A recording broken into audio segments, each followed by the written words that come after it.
Hi, I'm Adam, and welcome to Musing of a Man.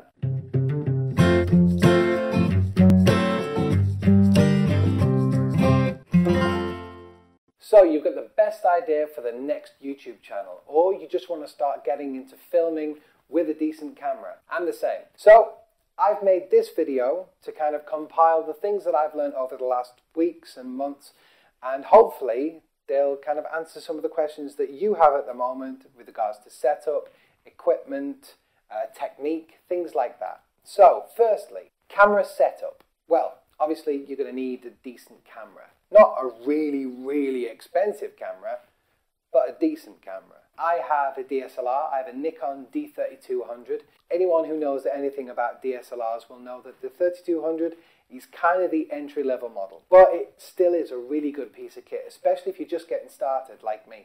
I've always loved photography, always loved it, but I've never had a decent camera. If you're like me, you'll see an absolutely beautiful view.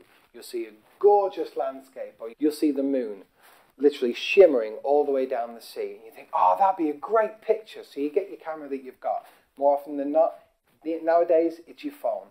And yeah, it's a good camera. I've got the S3 at the moment, dying to upgrade. And oh, right, yeah, I'll take a photo of that. Take a photo of the moon shimmering all the way across the sea. And it's a black background with a really small white dot. It's kind of annoying, isn't it? So I finally got to get my very own DSLR.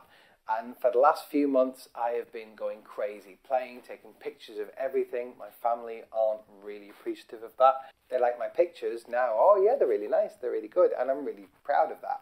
But when I'm there going, it is a little bit annoying. I finally got that photo, oh, close enough for now, that photo of the moon coming across the sea. I'll show it you.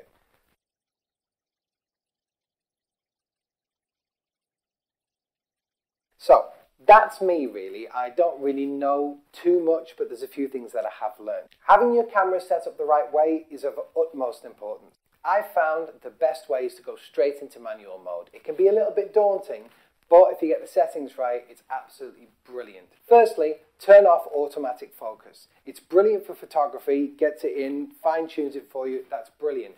But if you leave automatic focus on while you're filming, the camera will constantly go back and forth trying to get you in shot.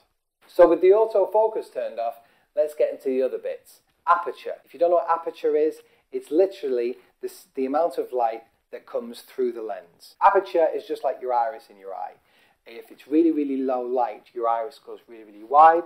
That's a low aperture.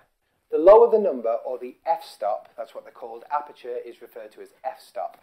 The lower the number, the wider your iris, the wider the aperture is of the camera. What you want is a really low f-stop, or a really wide aperture. Mostly you're going to need your aperture really wide. Let as much light in there as possible. Next up, shutter speed. I have my camera currently set at 1/60th of a second. I find that 1/60th of a second does me absolutely perfect for my videos. 1/60th is really good. And last up for your setup, ISO. ISO really is how much the camera is working to try and make sure that there's enough light. It's doing it digitally, and more often than not, if you're a photographer, the most important thing is to try and get your ISO as low as possible. It goes from 100, 200, 400, 800, 1600, 3200, and then high K. High K is absolutely off the scale. With photography, as I said, you more often than not, you're going to want to keep it low. With video, don't be frightened to take your ISO high. I think I'm currently set on about ISO 800. If you go too high in photography, you get a lot of grain, a lot of noise in the darker areas. And if it's really high, you get a lot of grain all over your image. With video, it's not too bad. It's okay. Don't be frightened to take it up. Next up, audio. I read an article the other day from a filmmaker who was actually saying the best video in the world will be ruined by bad audio. And it's true.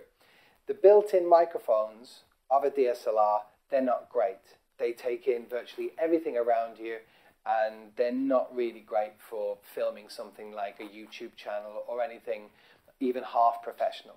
So you're going to want to get yourself an external microphone. But there is a hack. What you may not know is if you have any kind of smartphone the recording capabilities on that phone are really good. They're really good for videos like this. And by that, I mean the audio recorder, voice recorder, anything that you have in the phone. All smartphones come with an earpiece, with a headset, with some kind of hands-free thing.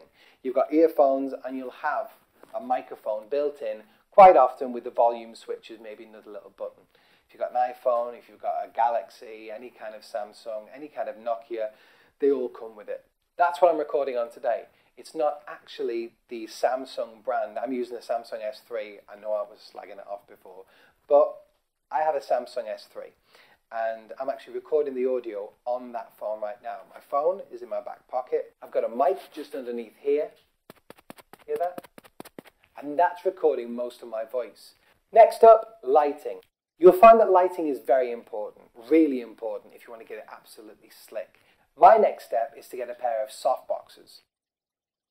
They're absolutely brilliant. They give a nice soft light, and if you get the higher range ones, you can actually dim them up and down depending on what level of lighting you want. If you want the effect of, say, an Apple promo where they have the really, really blown out white behind you and the face absolutely beautifully lit, it's quite simple. What you do is get one, maybe two softboxes, a white background, that's my next thing too, a white background, and you shine the lights onto that white background at 100%. Then you have a third light source, normally along the side of the camera, and you have that shining on the face at around 60 to 70%. You could even use a third softbox. Put that to the side of the camera and you've got a great setup. That's my next step, and hopefully I'll be able to show it off to you soon. The next point, editing. Now my background is in audio editing and video editing. I've already done that, and I've done that for a number of years. I also do web design, so I kind of understand editing programs. But if you don't really know editing, if you don't know how to edit, that's fine. You don't necessarily have to do too much.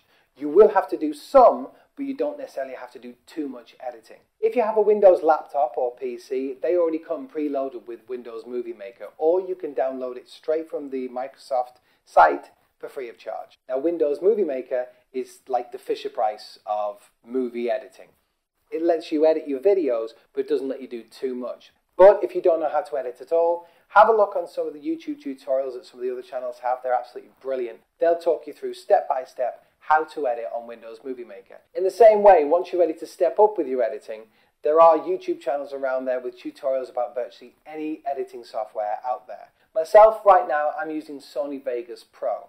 However, I have used in the past, I've used Pinnacle Studio, I've used Adobe Premiere Pro or Premiere Pro. It's nice to use Premiere Pro if you've got After Effects as well, because that lets you do loads of effects. But again, you don't necessarily need to go down that route right now, if ever. And don't forget, if you really are getting into your editing, you need to kind of work out what you want to do, how you want to edit it, how you want to cut it. Personally, I do a jump cut, which means I edit like this. But you could choose to edit with crossfades and dissolves like this. Make it nice and smooth, nice smooth transitions. It's entirely up to you, it's personal preference. I just love the jump cut. I think it keeps everything a little bit faster, it keeps people's attention, that kind of thing. And the last piece of information I'll give you now is something I only learned just today. If you've ever uploaded a video to YouTube in the past, you'll know that once that file is uploading, YouTube will automatically pick up the file name and put it in as the title. Now here's the thing. Apparently, if you edit the title that YouTube had auto-detected as you'd uploaded it, your video doesn't rank as high as if you hadn't edited it. Don't know why, have no idea why, but apparently that's a thing. So keep that in mind. And the easy way to do that is when you're rendering, which means once you've finished editing your video, you're happy with it, and you're saving it as a video file, you're technically rendering it down to one file. Just remember to set the output render title as the title that you're going to be uploading to YouTube with. So those are just some of the things that I've learned over the last few weeks and months that I found really, really interesting, and personally I found they helped me with my setup. If this video has helped you at all, please click the like and subscribe button. Keep checking back. I'm going to be putting up things over the next few weeks. Thanks for watching and hope to see you soon.